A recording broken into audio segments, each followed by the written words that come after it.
This is 7 National News, and in our top story, the UAE President, His Highness Sheikh Khalifa bin Zayed Al Nahyan, has sent cables of congratulations to their Highnesses, Presidents, Kings and Princes of Arab and Muslim countries on the advent of the new Hijri year.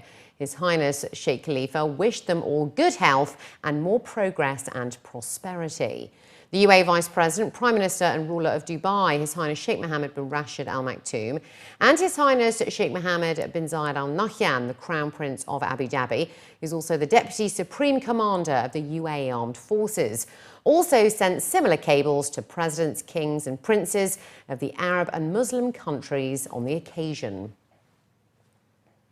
In his capacity as the ruler of Abu Dhabi, the UAE President, His Highness Sheikh Khalifa bin Zayed Al Nahyan, has issued a human resources law which regulates all matters concerning HR, from the appointment of employees until the end of service.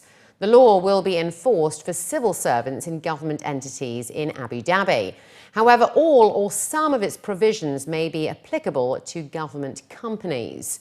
According to news agency WAM, the law makes it mandatory for government employers to recruit people with disabilities in jobs suitable for their health conditions, and according to quotas set by the Emirates Human Resources Authority. Under the law, government departments should also allow eligible employees to enroll in national military service.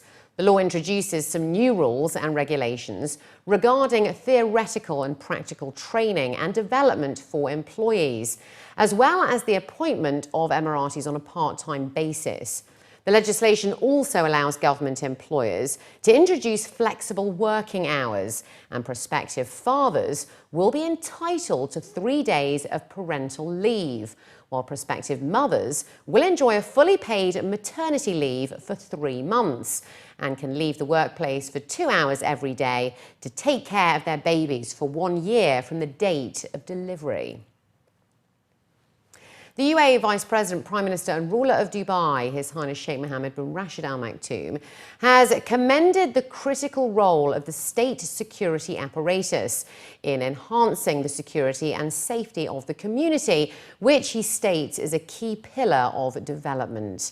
The ruler of Dubai made this statement while inaugurating the new State Security Apparatus building in Dubai. He was briefed by the Director General of the State Security Apparatus about the progress of work, achievements made by the security agency, and plans to be implemented within the Dubai Plan 2021, which aims to make the Emirate one of the world's safest cities. His Highness Sheikh Mohammed also inspected a number of buildings under construction before he stopped at the Historical Museum and Exhibition. He then watched a demonstration by the Special Forces, as well as some of the state-of-the-art technologies for duties and missions. The Ministry of Energy has announced a rise in petrol prices for October. The ministry revealed today that from October the 1st, motorists will pay 1 dirham and 81 fils a litre for Super 98. That's up 3.4% from September. Special 95 will cost 170, up 3.6%. E Plus will cost 1 dirham and 63 fils, up 380%, while diesel will cost 176, up 2.3%. The move comes as the OPEC countries agreed to reduce their output for the first time in 8 years late on Wednesday. And we'll have more on that a little later on. Meanwhile, the Dubai Municipality has stated that the UAE has achieved the international standards for air quality. According to news agency WAM, engineer Hussein Nasser Luta, the Director General of Dubai Municipality, stated that the level of air quality in Dubai reached 88% by the end of 2015, which is higher than the target level of 85%. The WHO revealed this week that of the worst 3 nations, more than 1 million people died from dirty air over in China in 2012, at least 600,000 in India and more than 140,000 in Russia. The WHO reported that 7 deaths out of every 100,000 in the UAE can be directly linked to the air that we breathe. His Excellency Luta stated that Dubai Municipality has launched 13 smart stations in order to monitor the air quality in different locations of the Emirate, covering various urban uses in industrial, commercial and residential areas.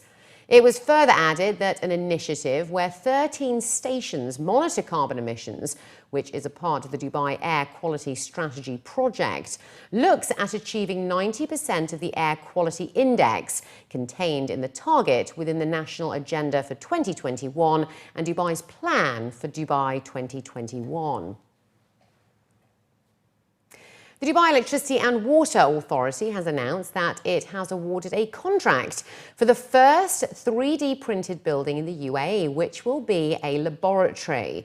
The contract has been awarded to a UAE company that will design and build the new laboratory on site at the Mohammed bin Rashid Al Maktoum Solar Park, which will be a research and development centre on drones as well as 3D printing. His Excellency Saeed Al Tayyer, the Managing Director and CEO, was quoted in a statement saying that the future will depend on 3D printing technologies in all aspects of our lives, starting from the houses that we live in, the streets we use, the cars we drive, the clothes we wear, and the food that we eat. The building will be printed using a system of robotic arms at the desert location.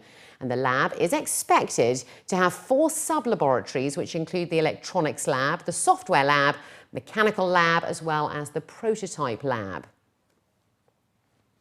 The Board of Directors of the Insurance Authority has adopted a new unified regulation for vehicle insurance policies against civil liability loss and damage.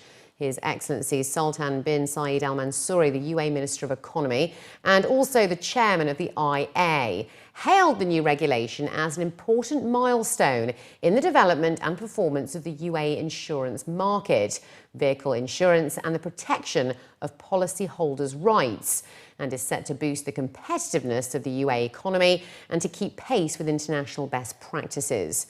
Al Mansouri explained that the vehicle insurance is differentiated according to the type of insurance through separate policies. The first of which relates to the civil liability or third party that will be mandatory under the traffic law. The second is one related to loss and damage and is optional for those who want to cover their vehicle. This replaces what was called comprehensive insurance in a single insurance policy, including the 2 types of vehicle insurance. He added that the unified regulation of the vehicle insurance policy against civil liability and the policy against loss and damage contains numerous benefits for policyholders and the domestic market, and the same was not present in the previous 2 policies. Al Mansouri finally explained that the regulation protects the rights of policyholders and shareholders of insurance companies alike and protects the companies themselves from risks that may have been exposed to in the future. And finally, looking to other news now, the Pink Caravan, a pan-UAE breast cancer awareness initiative by the Friends of Cancer Patients Society, have become official partners with Jannah Hotels and Resorts properties over in Abu Dhabi, as well as Al Seef Resort and Spa by Andalus over in the capital. To mark the partnership, the 2 hotel groups will be hosting various charitable ongoings throughout October, which of course is Breast Cancer Awareness Month. Select rooms at the Andalus and Jannah have been designed in pink decor and are subject to special requests from guests. Each pink room will see a 20% donation go to the Pink Caravan, as well as a 10 dirham donation from each standard room. In addition, in-house guests and visitors alike can treat themselves to a special baked cookie from the Pink Pastry Sale. The cooperation between the Jannah and Andalus properties, as well as the Pink Caravan, promises to see an abundance of charity events and schemes throughout 2017.